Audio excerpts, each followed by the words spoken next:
Hey guys, it's your big dreamer and doer G Dinero coming to you today with another TA Tuesday. Today we'll talk about Bitcoin going sideways, Solana having a little pump, MicroStrategy having an even bigger pump, and Tesla opening the day down. We'll talk about the reasons why. But first, remember, none of this is tax, financial, legal, investment advice. It's your buddy G Dinero helping you increase your financial literacy to help put you and your family on that path to financial freedom. So let's jump into the charts. All right, as always, we're going to start here with the Bitcoin TABI model. Bitcoin TABI model, it flipped orange since last week and then flipped yellow again. So right now it's flipping back and forth between neutral and just slightly overheated when you look at all the different on-chain metrics that are involved in the Bitcoin TABI model. If you look down at the Meyer multiple, we're down close to 1 on the Meyer multiple.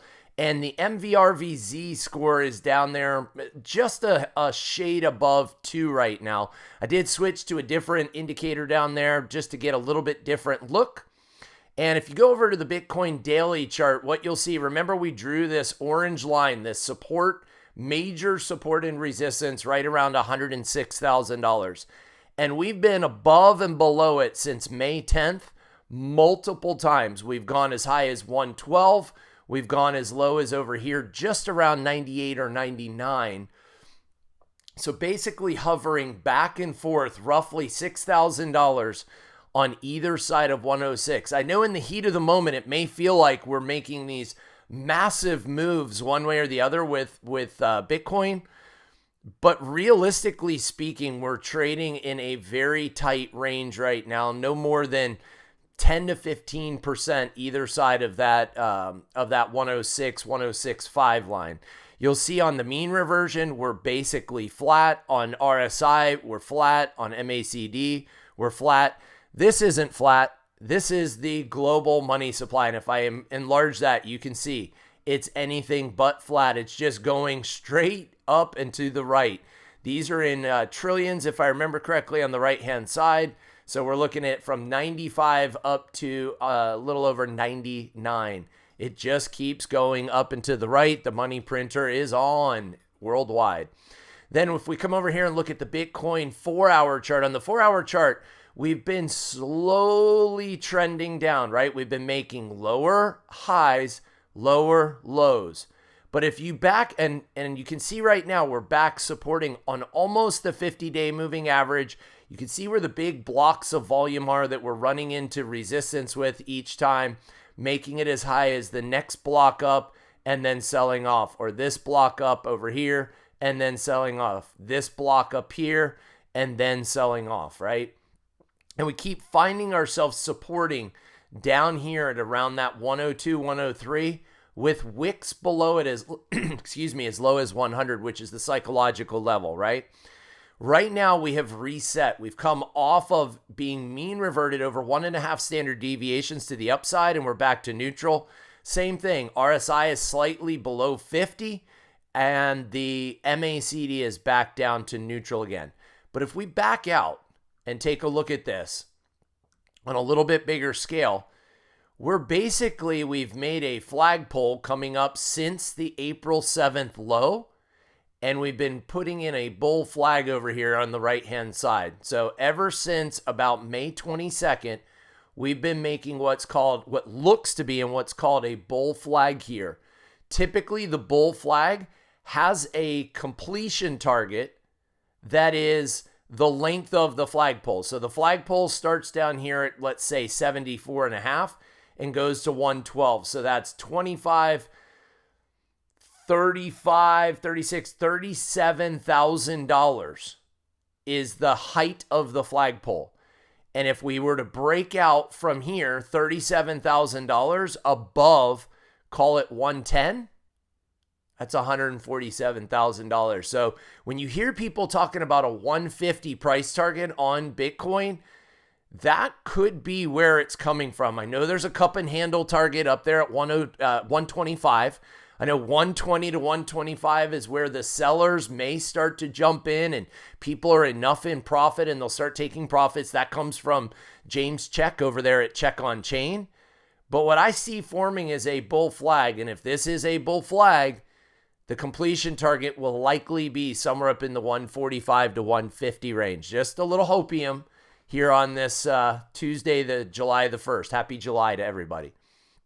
Now let's jump over to the Solana Bitcoin chart. On the Solana Bitcoin chart, looking at the long term. This is on a daily. I'm looking all the way back to the end of 2022, guys. And we're slowly but surely churning up. What you'll notice is we bounced at the bottom of this linear regression channel. We finally had a little bit of life, a little bit of a bounce. This is the lowest that this pair had gotten down to since you'd have to go all the way back here to the 6th or 7th of November of 2023. So this is almost a 2-year low where this pair just went on the 22nd of June. Okay, so what we're fighting with this 38.2% long-term Fibonacci level. I originally thought I saw an inverse head and shoulders here. We would have completed up around 0.002. We're nowhere near that. We did get a pump though. If I zoom in on this, we did get this little pump up to about 0.00148, and that was when Solana pumped on news yesterday. We'll talk about that in a second. And it pumped all the way to 163 while Bitcoin stayed flat. That's what we would need for this to start going up. Bitcoin to remain flat and Solana to go up faster, or Bitcoin to go up a little bit, Solana to outpace it to the upside. When will that happen? Perhaps when these ETFs finally launch and there's that perpetual bid.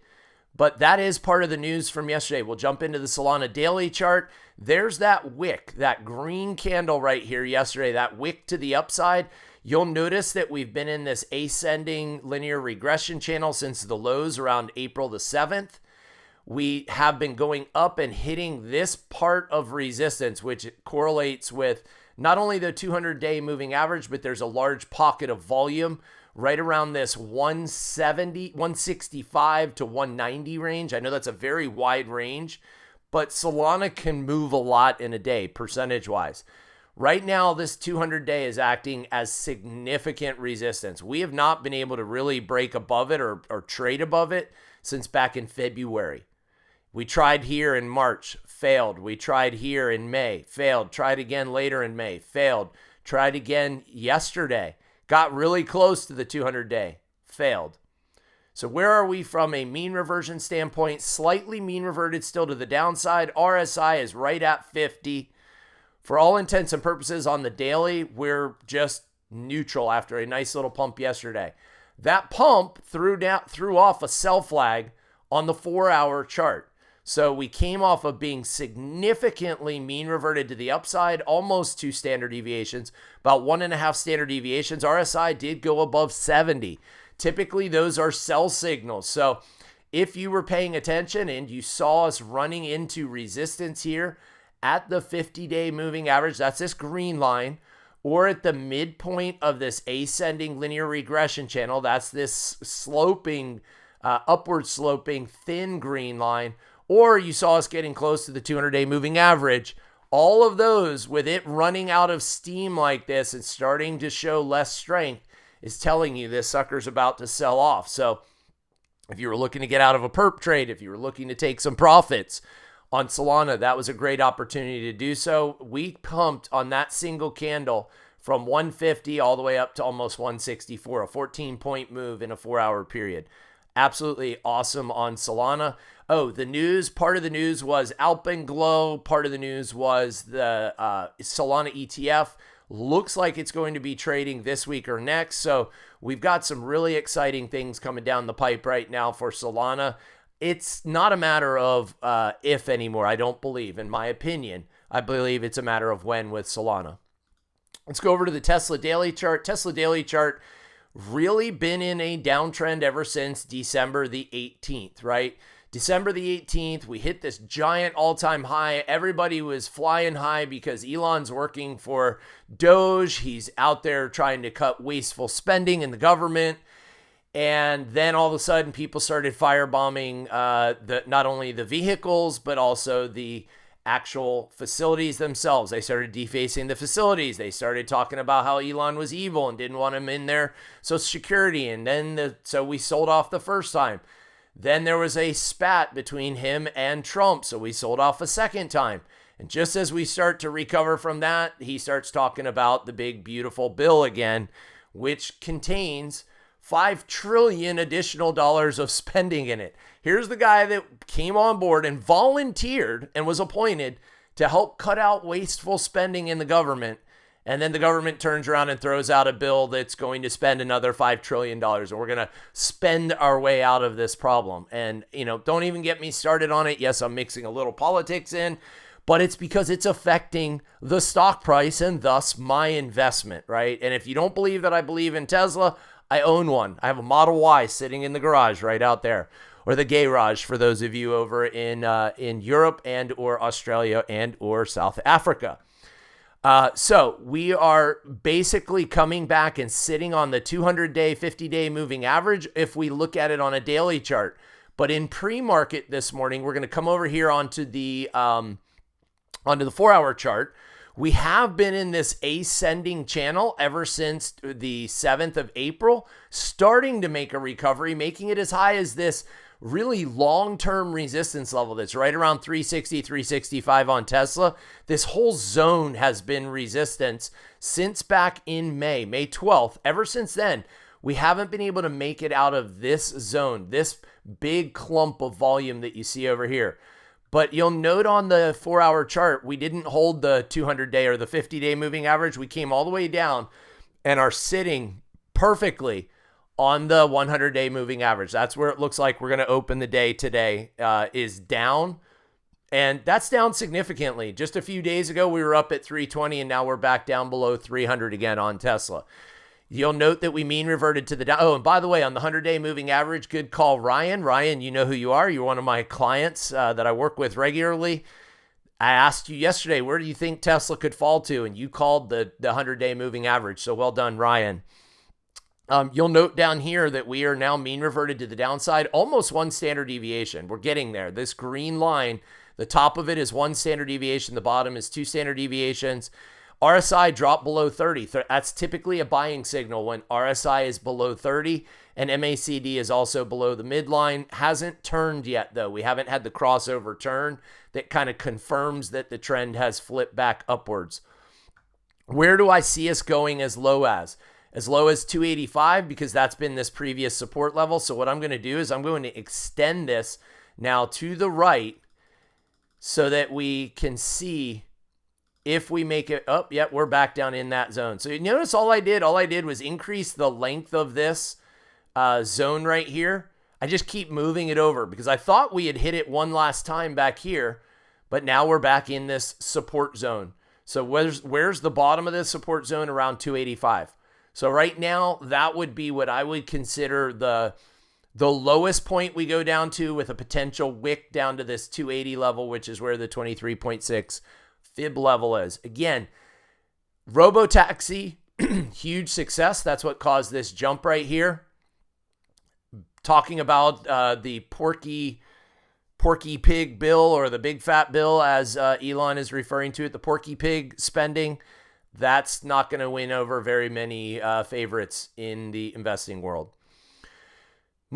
And I don't disagree with him. MicroStrategy on the daily chart. Notice we almost popped right back up to the MNAV of 2. If I zoom out, you see these squiggly lines. Special thanks to my client, John M. You know who you are. You're the one that showed me this new MNAV indicator. The name of it is, I can't even remember what it goes by. I'd have to look in here. I think it's like, come on. See if I can find it for you guys. MSTR BTC Premium. This is what it's called, this TIN 2100. I'm pretty sure that's the one. That's what it's called, but it shows up over here saying MNAV 0.5, this Bitcoin Treasury MNAV indicator. So you can search for it however you want to search for it, since people are all the time asking me for where do I find these things. That one came from my client, John M. But you notice you can put the lines on here. I've color-coded them green, yellow, orange, and red, so that I know if we're anywhere up near orange or red, that means the MNAV premium is very high on MicroStrategy. That means it's likely going to sell off, guys. That's just the way it is. It seems like Michael Saylor, is trying to keep it somewhere right here, right around 2. When it drops below 2, the ATM spigot turns off and he ATMs the other preferred products. We're going to actually talk about those today. But right now, MNAV currently fully diluted 1.97, undiluted is 1.76. We're at the mean on the daily chart, pretty much flat on the mean, even with this big pump move that we just had, bouncing off the 50-day moving average. We are in definitely an ascending channel right now. And on the 4-hour, we're going to talk about it, guys. Bitcoin's price closed at 107 this last month in June. MicroStrategy needed it to close above 95,000 to show a profit for the previous 12 months. When they show a profit for the previous 12 months, which they have done now, because of FASB accounting rules, that means that they are now eligible for inclusion into the S&P 500. This is where the disconnect comes from. That doesn't mean they get added right away. A bunch of stodgy old dudes get in a room and argue about which one should be included into the S&P 500 and which one should be removed from the S&P 500. And that decision will take place in September. That would be the earliest that MicroStrategy could get added. And yes, they're Grumpy Old Men Brewing, sponsored by Grumpy Old Men Brewing in Blue Ridge, Georgia. That's where I got my hat. I got a place up there, and it's my favorite little brewery up there. Anyway, so September is the soonest that they could get included. They met the inclusion criteria. Now, with $107,000 Bitcoin price, it's likely that MicroStrategy, for the quarter ending April, May, June, that second quarter of this fiscal year, they're going to show a massive profit to the tune of billions of dollars of profit for one quarter. When that gets averaged out onto a per share basis, earnings per share is going to come in somewhere around $35 to $40 a share of earnings. Wall Street doesn't know what's about to hit them. Look over here on the earnings, and they're estimating that they're going to show a 7-cent loss in earnings and revenue at $113.65 million. They're going to show $11 billion, somewhere thereabouts. Don't quote me on the exact number, but let's say it's 7, 8, 9, 10, 11, 12, 13, 14 billion with a B dollars. They're not going to show a 7-cent loss per share. They're going to show somewhere in the neighborhood of $35 to $40 a share earnings per share. It's going to blow Wall Street's mind. They're not going to know what hit them. They have no clue what's coming. We do, because we've all run the numbers thanks to people like Jeff Walton, who runs the numbers every single day. Shout out to Jeff Walton over at True North. Good buddy of mine. I asked him at the beginning of the month when I saw him. I'd seen him out at the Bitcoin conference in May, and I asked him at the beginning of June. I said, "What's the number we got to hit?" And he said $94,000 to $95,000. And then he started putting out numbers of if the Bitcoin price is 105, 106, 107, 108, 110. If we hit a new all-time high. If we'd have hit a new all-time high, the earnings per share would have just melted faces. It's already going to melt faces. So I know I spent a lot of time right here on MicroStrategy. And yes, guys, I'm a Bitcoin bull. I really legitimately am. We saw a pump yesterday. Mean reversion pumped up to 2 standard deviations above the norm. RSI was right up there at 70. We are right at the top of this support zone that we're sitting in. Next up is this resistance zone. The current resistance zone is up here, somewhere from 425 up to about 450. We tried to poke through it back here. We tried to poke through it back here. We tried to poke through it back here and here. We haven't been able to punch through this 425 to 450 level. Now we've got some ammo in our pockets, because we all know that come this August, what are they estimating it at? August 5th, when they report earnings are going to be face melting. And I expect to see MicroStrategy march its way up between now and earnings. That'll start to increase from earnings until September, when the committee meets on the S&P 500. And if they get included into the S&P 500, by then it's too late. You're not taking a position in MicroStrategy by then. You're selling your shares to the institutions that have to add it to their S&P 500 funds because they buy price agnostically. That means they don't care what the price is. Okay, so that gives you an idea of where we're at. Immediate resistance, 425. Support is this red line that you see here, which is sitting right around 370. That's the point of control here for the VRVP. If I back out a little bit, I think the point of control will change and it'll drop down to maybe like 340. Yeah, it's down here at like 340, 345. So right now the floor, let's say, is 350 on MicroStrategy. The ceiling, the immediate ceiling, 425. We got to break through that. I know I spent a lot of time on it. I hope you guys appreciated that. Nvidia, the other AI play. Nvidia is just going up. There's no other way of saying it. That trend, it hasn't been orange since the end of April the 24th to be exact. So for the last month and a half, we've just 6 weeks, just straight up and to the right. It was an incredible buying opportunity back here at 86, 87. Shout out to Invest Answers for calling that. Shout out to me. I called it. I went in on leaps. I went in on synthetic longs. I didn't do any shares. Leaps and synthetic longs. I did it all 100% options back here because it was so oversold. These mean reversion dots were so far to the downside, and all we needed was the tariff thing to change the sentiment a little bit, and I knew it was off to the races. Now, if we look over here on the 4-hour, almost more impressive. That's just straight up into the right. Look at how tight this Pearson's coefficient is on this. It's right here, guys, right there. That Pearson's coefficient is 95.9. We'll call it 96. I hope you guys are cool with me rounding up. That's 96. That's how tight that linear regression channel is. 100 is the highest you can go to. It's at 96, okay? Or 1.0 is the highest you can go to. It's at 0.96. So it's a super tight upward channel to the upside. Even every single time we've gotten a sell signal, the trend's flipped and then immediately flipped back up. We're still showing strength down here on the mean reversion. We're well above the 200-day, the 50-day, just crossed up through the 200-day right there. Who remembers what that's called? Yes, right. Whoops. Right here. Bang. That's a golden cross right there. You'll see it right there. So we've got our golden cross. Brilliant right here.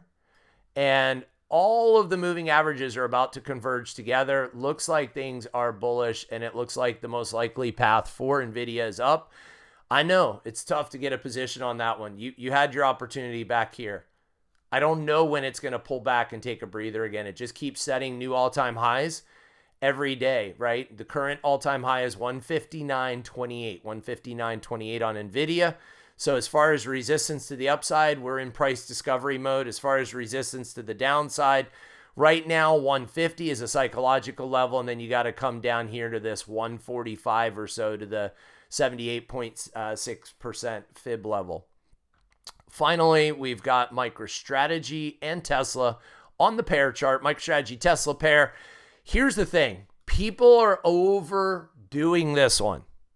Stop overdoing it.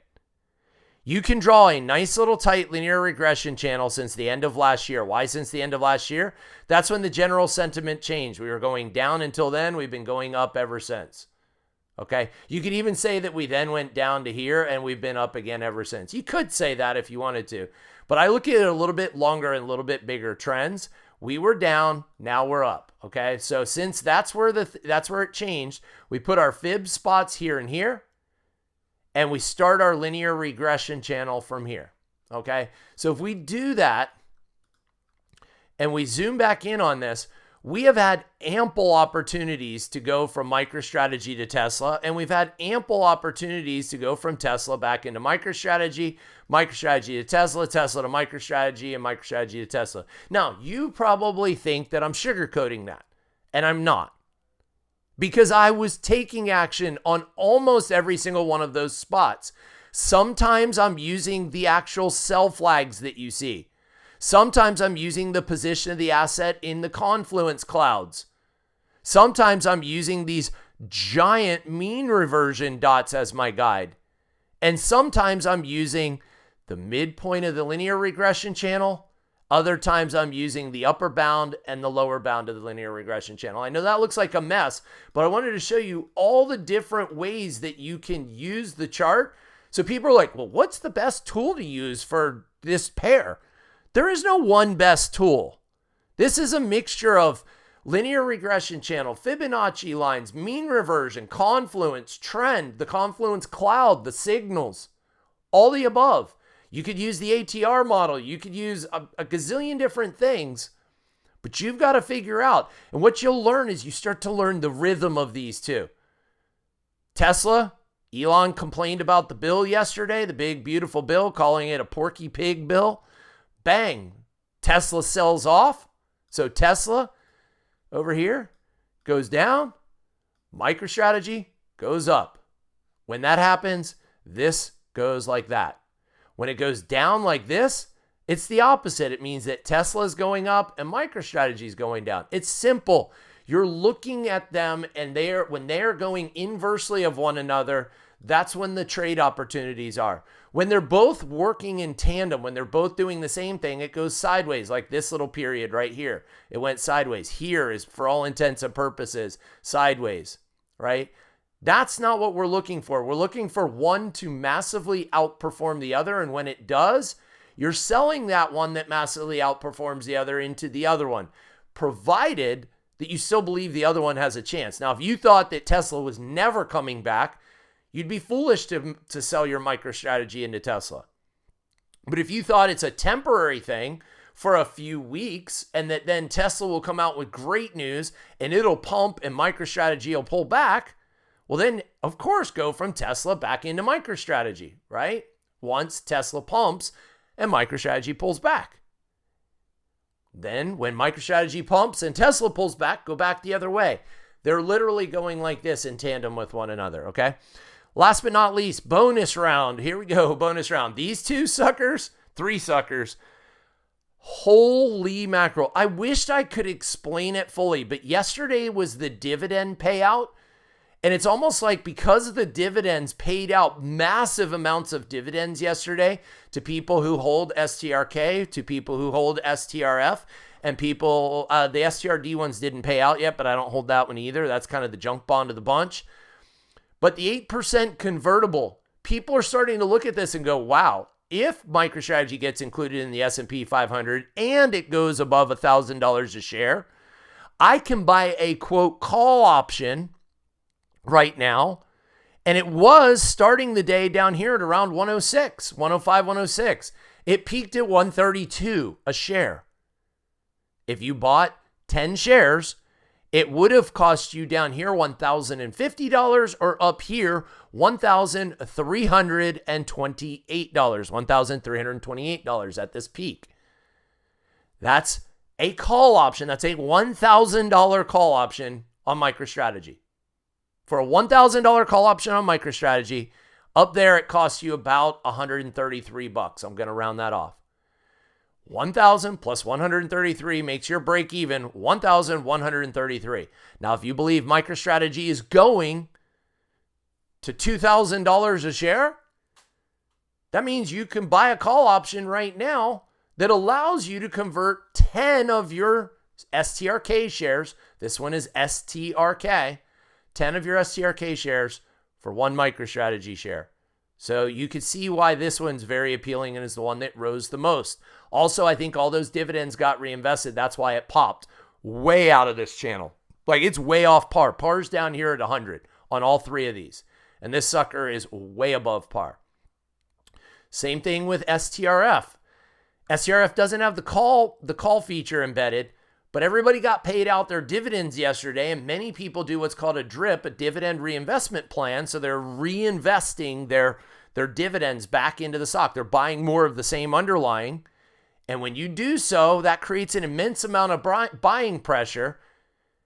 And I bet you, at least yesterday, Saylor laid off the ATM. Just let this thing go. So it brought in a bunch of money from these dividends that needed to buy shares, and no more shares got added to the float. So that means the float was really tight, and the only way for the price for you to get your shares on your dividends is for the price to go up. Okay? That's my opinion. Again, I could be wrong. Also, everybody yesterday started seeing it was the 30th of the month and that MicroStrategy was going to make it. We going to make it, baby. That it was going to close above $95,000, it being Bitcoin. And if it does, MicroStrategy is going to post a profit for the previous 12 quarters, which means they're going to meet the inclusion criteria for the S&P 500. Doesn't mean they get added. It means they meet the criteria. Okay?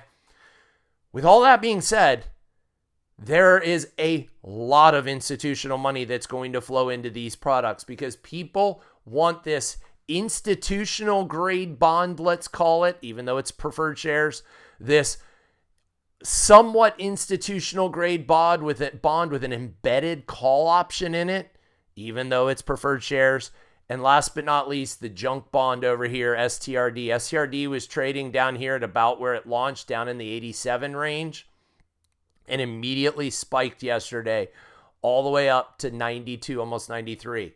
Another $7, it would have been at par. This is the one that people are going to trade. You don't buy junk bonds and hold them forever. I know it's not a junk bond. It's a preferred share with a 10% non-cumulative dividend, which means they don't have to pay it. But it appears that they're going to have no problem paying the dividend, at least if things continue the way they're continuing right now for the next 3 to 6 months, let's say. So people are starting to see, I can buy this bond at $87. It might trade all the way up to 110 or 120. They make the appreciation on the underlying asset itself, and they might even get a 10% or a 10% annual, so $2.50 a quarter dividend on top of that. They're looking for it for those purposes, to trade it. Then if it sells off and goes back down again, they sell off their shares up at, let's again say 115, 120. It drops back down to 80 to 90 because things get tough and Bitcoin might go into a bear market, et cetera, et cetera. So they buy it back, hold it through a dividend, sell it on the other side once the stock is the preferred stock is appreciated. So, but these are interesting. If you don't understand fixed income, I just wouldn't even worry about it, right? I wouldn't worry about them. I personally love these other two products over here. I love the embedded call option and the 8% kicker, and I love the $10 kicker over here. $10 on $100 par value, or 10% annually, 2.5% per quarter. Guys, that kicks the teeth in on a high yield savings account. Phew. I don't know about you, but I'm worn out. That one took a lot. Okay, I went into a lot of depth today. Okay, you'll note that I cut out SUI. I'm not doing SUI anymore. I sold my SUI. I sold off of it. I took a nice juicy profit on it because I'd bought in low, and I got tired of holding it. I needed to focus my efforts on just a handful of things. If you want to see more content like this, be sure to like this video. Make sure you're subscribed to my channel so you don't miss any of the videos that I put out, right? And comment below. What'd you like? What'd you learn? What would you like to see more of? Finally, book a course with me, guys. I teach TradingView and technical analysis. All the different things that I was highlighting today, I teach you that in a course called TradingView and Technical Analysis, available at gdinerocoaching.com. I also have an Understanding Options course if you want to learn how to trade options over there. And finally, I do a very limited number of individual coaching appointments. I do encourage people to start with one of the courses first if you've never worked with me before. All that's available over at gdinerocoaching.com. Thanks for tuning in, guys. Remember, I'm G Dinero. I'm here to help you increase your financial literacy to help put you and your family on that path to financial freedom. Thanks for tuning in. We'll see you next time.